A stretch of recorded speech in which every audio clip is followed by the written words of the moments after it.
कक्षा 9वीं के विद्यार्थियों को यहाँ पे मैं कुछ आईएमपी प्रश्न बता देता हूँ। आप इन सभी प्रश्नों की अच्छे से तैयारी कर लेना।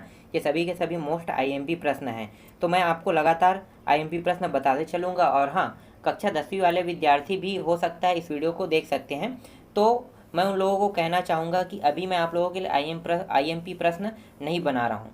थोड़ा समय लगेगा आईएमपी प्रश्न बनाने के लिए, क्योंकि सारे सिलेबस सारी चीज़ों को ध्यान में रखते हुए आईएमपी प्रश्न निकालना पड़ता है। इसलिए आप थोड़ा सा समय रुकिए, उसके बाद मैं आप लोगों के लिए भी बना दूंगा। तो पहले हम लोग कक्षा 9वीं के लिए देख लेते हैं। तो कक्षा 9वीं के लिए देखते हैं। तो पहला प्रश्न क्या है यहाँ पे?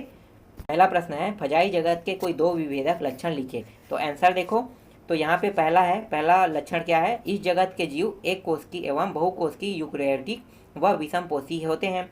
दूसरा है, इनकी कोशिका में हरित लवक नहीं पाया जाता। जैसे एग्जाम्पल के दिया है, म्यूकर दिया है, ईस्ट दिया है, एग्रिकस दिया है, राइजोपस दिया हुआ है, एस्परजिलस दिया हुआ है, पेनिसिलियम दिया हुआ है। तो ये सभी क्या है? इनके एग्जाम्पल है। इसी तरह से दूसरा प्रश्न देखो, वर्गीकरण की आवश्यकता क्यों पड़ती है? तो क्यों पड़ती है भाई वर्गीकरण की आवश्यकता? तो इसका आंसर क्या लिखना है? इसलिए पड़ता है क्योंकि जीवों की समानता एवं विभिन्नताओं के आधार पर कई समूह एवं उपसमूह में विभाजित करके वर्गीकरण किया जाए तो अध्ययन में सरलता होती है। सभी जीवों का एक साथ अध्ययन करना जटिल है। दूसरा क्या है? जीवों के विकास क्रम के बारे में पता चलता है। और तीसरा है, जीव विविधता का पता चलता है।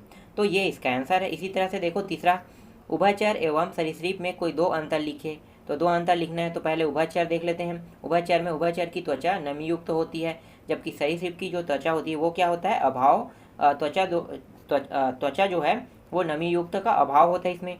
इनमें नाखून नहीं पाए जाते हैं, जबकि इनमें नाखून पाए जाते हैं। उदाहरण में मेढक है, टोड है, और इनके उदाहरण क्या है? छिपकली है, सांप है और कछुआ दिया हुआ है। इसी तरह से चौथा प्रश्न देखो, फजाई की कोशिकाओं में कोशिका भित्ति पाई जाती है, फिर भी उन्हें प्लांटी जगत के अंतर्गत नहीं रखा जा सकता। क्यों? कोई एक कारण लिखे। तो आंसर क्या होगा? फजाई की कोशिकाओं में कोशिका भित्ति पाई जाती है, फिर भी इन्हें प्लांटी जगत के अंतर्गत नहीं रखा जा सकता, क्योंकि यह परपोषी विषमपोषी जीव होते हैं और इनकी कोशिकाओं में हरित लवक क्लोरोप्लास्ट नहीं पाया जाता है।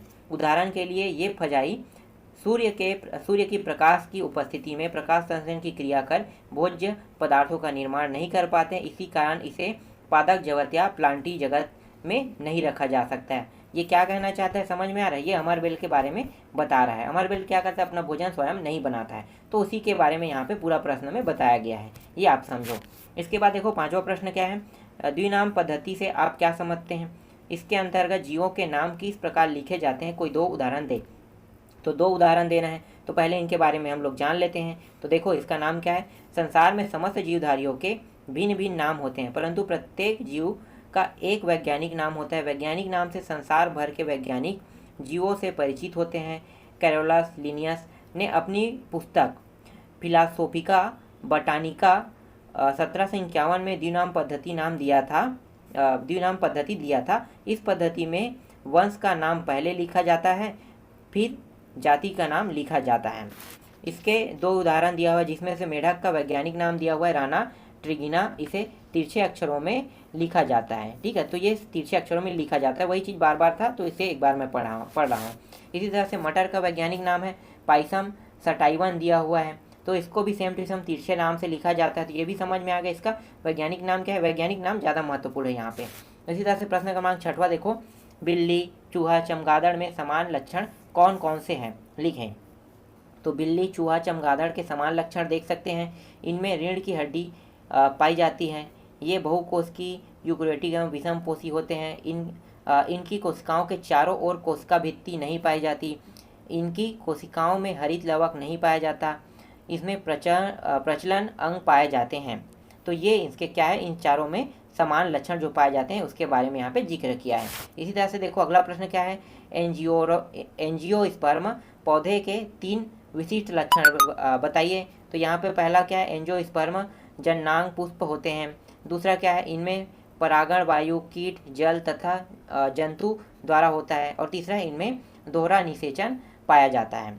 इसी तरह से 8वां प्रश्न देखते हैं, टेरियोडोफाइटा समूह के 3 विशिष्ट लक्षण बताइए। तो यहाँ पे पहला क्या है? पहला है मुख्य पौधा बीजाणुभीद होता है। दूसरा है युग्मभीद अवस्था अल्प समय के लिए होता है।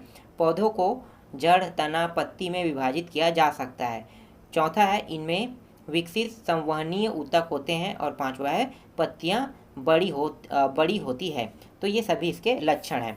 इसी तरह से 9वां प्रश्न देखो, जैविक विविधता से आप क्या समझते हैं, इसका महत्व बताइए। तो जैविक विविधता क्या होता है? तो हमारे आसपास विविध आकार तथा अलग अलग संरचना वाले जीव पाए जाते हैं। जीव जगत में पाई जाने वाले इस असामान्य विविधता को जैविक विविधता कहते हैं। महत्व क्या है? जैव विविधता शब्द पृथ्वी पर जीवों में भिन्नता को दर्शाता है।